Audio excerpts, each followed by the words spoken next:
A Cris, quando chegou, foi o primeiro tema que a gente tocou e a gente sabe que você está vivendo agora um momento desafiador na sua vida.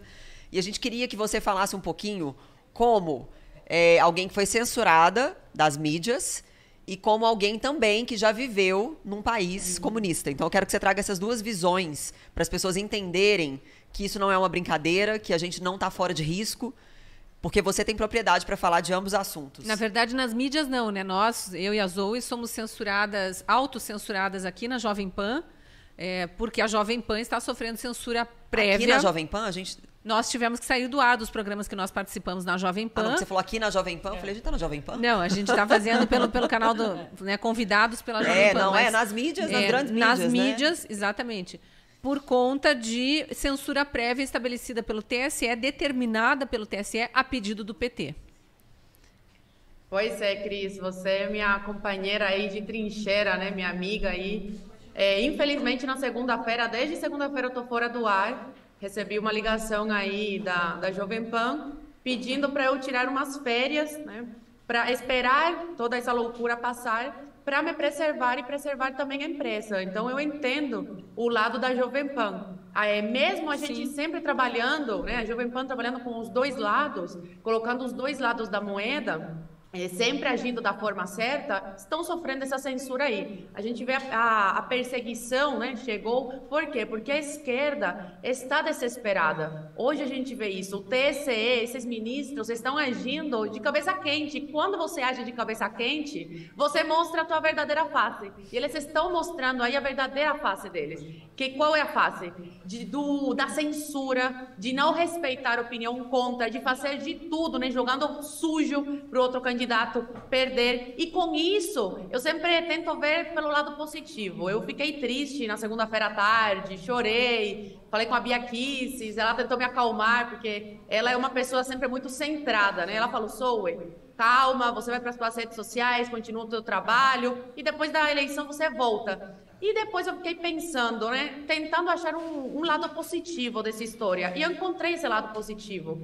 Tem muita gente, Bela, Cris, Carla, que estão mudando o seu voto agora por causa dessas decisões antidemocráticas. Minha prima, por exemplo, eu tenho família brasileira por parte do meu pai, ela votava no Lula. Ela votou no Lula no primeiro turno. E na terça-feira ela me mandou mensagem perguntando como eu estava, toda preocupada comigo, se eu precisava conversar e tal, porque todo mundo sabe como importante para mim o trabalho que eu desempenho. Para quem viveu numa ditadura, né, e agora trabalhar como comentarista, opinando, debatendo, é uma coisa muito importante para mim, uma coisa que eu sempre vou agradecer à Jovem Pan pelo espaço que abriu. E aí ela falou, Zoe, prima, quero que você saiba, estou te mandando essa mensagem para você saber que eu estou preocupada com você, que é todo o teu lado, e que mudei o meu voto, depois do que fizeram com você. Palmas então, pra prima, gente. Merece palmas. Esse é o lado positivo dessa história. Já recebi relatos positivo. assim também, essa semana. Mas Foi um tiro no isso pé. está acontecendo, na verdade, assim, acabou sendo uma campanha a nosso favor, porque tá todo mundo vendo o que poderia acontecer ali na frente. E sabe o que eu tô reparando, né? também? Alguns artistas que estavam ferrenhos fazendo L já estão recuando. Eu já vi essa movimentação. Algumas pessoas percebendo que realmente, olha, eu acho que é um risco eu associar a minha imagem, porque o negócio não é brincadeira, né? Mas isso Não, é e muitos fato, né? As pessoas esquerdistas estão mudando na internet. exatamente o que tá vendo que tá Começou acontecendo. pela Anitta, né, que deu aquela declaração dizendo, gente, falei sob pressão, não é bem assim, já está dando um passo Se atrás. der errado, não é minha culpa. Eu não tenho cargo político. Ela tirou o corpo fora. Basicamente, que é bom. foi, É bom. o que É bom, foi é um ótimo. começo. Ainda é um tá começo. em Parabéns tempo, pra né? Anitta. Parabéns. Consciente. Mas agora fala um pouquinho, até porque eu, Bela, né? Eu tenho essa curiosidade, era uma das coisas que eu ia abordar na nossa live, sobre como é viver num comunismo. Porque as pessoas acham que é viagem, que isso nunca vai acontecer, e tal e tal. Eu tenho certeza que em Cuba, talvez, as pessoas pensassem isso antes de acontecer. Posso acrescentar, porque Deve. eu conheci a Zoe sabe disso, por causa de um vídeo que ela gravou com a mãe dela, na frente de uma mesa, colocando a quantidade de ração, e a palavra é essa, ração alimentar dada pelo governo cubano para cada família. Não lembro se era por dia ou por semana. Acho isso exemplar, Zoe, você explicar Por como é que mês. funciona no socialismo. Por mês, Cris. Eu estou tentando achar aqui os números atualizados, porque minha avó, ela está passando uma temporada aqui no Brasil. Ela vai ter que voltar para Cuba em novembro, mas eu estava conversando com ela. Achei aqui. Olha como é que está a ração agora por mês em Cuba, o que as pessoas recebem e que pagam, tá? Porque tem a caderneta de alimentação e muitos acham aqui no Brasil que é de graça, que o governo dá essa comida para as pessoas. Não, você paga por ela e é por mês. Acabou a comida, antes de acabar o mês, você fica sem comida. Tem que esperar. E ninguém tem dinheiro para comprar mais no supermercado, até porque não tem produtos, né? Exatamente. Olha só, 3,18 quilos de arroz para uma pessoa por mês.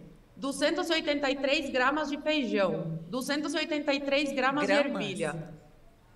Isso. Por mês? 1,82 quilos de açúcar. 5 ovos por mês por pessoa. Meu Deus. 227 gramas de picadilho ou de mortadela.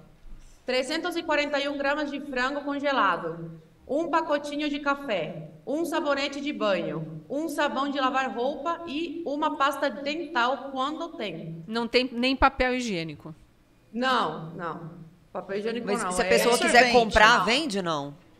Oi? Absorvente tem? Absorvente você tem que se virar, tem que comprar no mercado negro. Ou seja, Mercado Porque negro? O problema é que nem no mercado negro tá tendo. A Peraí, crise mas tá muito isso não forte. vende, isso não vende em farmácia, por exemplo? Não é uma coisa acessível que você pode ir comprar, não tem? Não, nem papel higiênico. Explica também, Zoe, a diferença Mesmo da... com dólar. O problema é que agora nem com dólar você está conseguindo ter acesso a isso no mercado negro.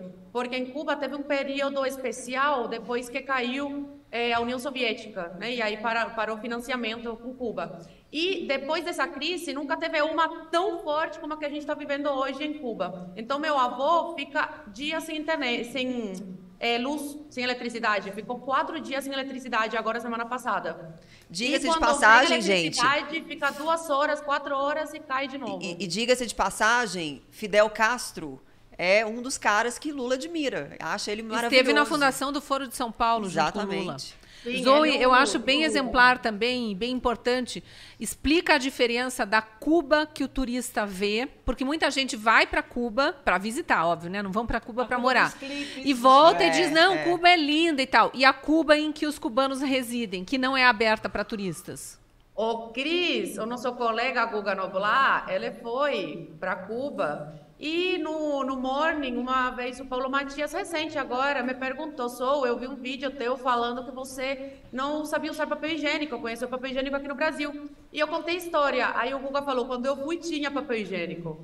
Cara, ele teve sorte que eu não ouvi esse comentário dele ao vivo, porque eu tava fazendo online e aí corta às vezes, né, o som, aí não sai direito, porque ele ia ouvir umas boas verdades. Ele foi para Cuba, ficou em resort, né, conheceu aí a vida do turista em Cuba, mas não a realidade.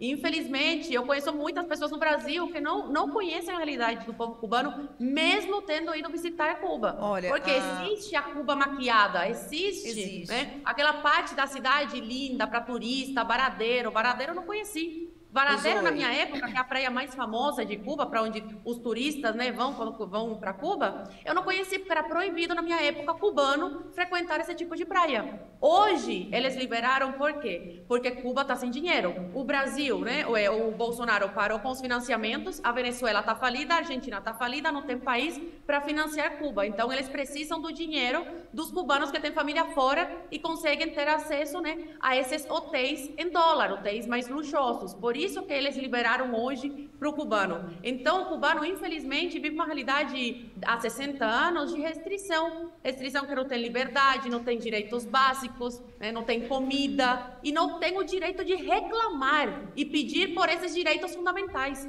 Porque ano passado, e eu até dei uma entrevista para a Cris aí para a Gazeta do Povo, sobre as manifestações de julho, as pessoas se lançaram para a rua, né, pedir aí liberdade. Teve caso de adolescente preso. Adolescente preso por ter ido para a rua manifestar. Ou seja, você não pode nem se manifestar. Tem uma frase de Friedman que diz o seguinte: coloque igualdade acima de liberdade e você não terá nenhum dos dois.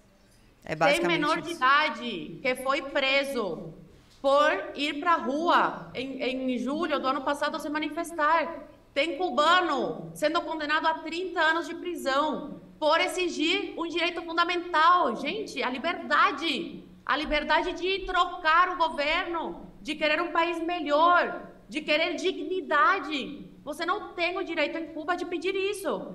E eu fico com o coração na boca. Só que essa semana eu tô confiante. Eu confesso para vocês que eu tô confiante, que eu acho que estamos conseguindo reverter muito voto aí, virar muito voto, trazer mais apoio para o presidente Bolsonaro, porque eu vejo a situação que o meu país enfrenta, eu vejo a situação que a minha família em Cuba passa, e eu vejo o Lula correndo risco aí de voltar para a presidência, gente.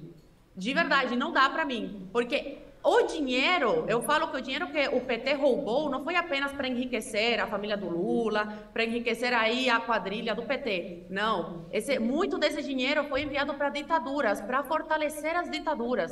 Então foi mandado para Nicarágua, foi mandado para Bolívia, foi mandado para Venezuela, para Cuba. Essas ditaduras que hoje estão enfraquecidas, se a gente vê, né, estão falidas, vão conseguir poder novamente, dinheiro novamente com esses financiamentos se o Lula voltar ao poder.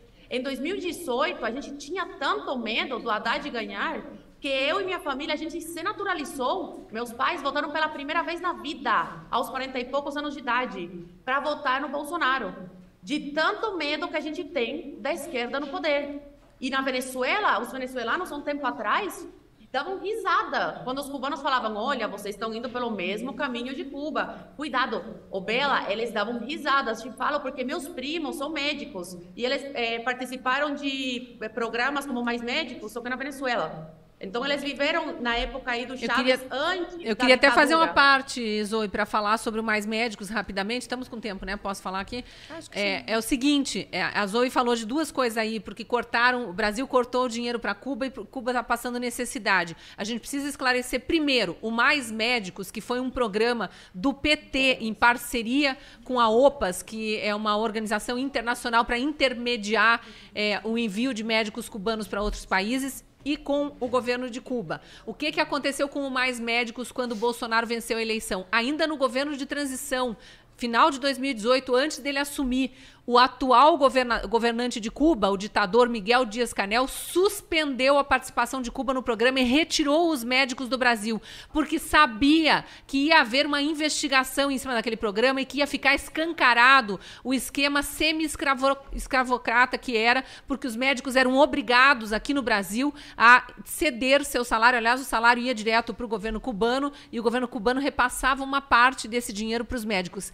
O resto ia para a família deles lá em Cuba? Não. Sustentava a ditadura, sustentava a vida nababesca dos ditadores e daqueles generais que são compactuados com eles, juízes da Suprema Corte, para que eles continuem vivendo. Lembra, faz um paralelo, né? Lembra algumas outras republiquetas aí que continuam tentando garantir benesses para uma certa casta, né, de funcionários públicos de alto escalão. Pois aconteceu isso. Os médicos cubanos foram varridos do Brasil, os que ficaram receberam refúgio, asilo político, porque o governo Bolsonaro garantiu isso a eles, mas, obviamente, sob uma pressão muito grande de que nunca mais poderiam voltar para Cuba.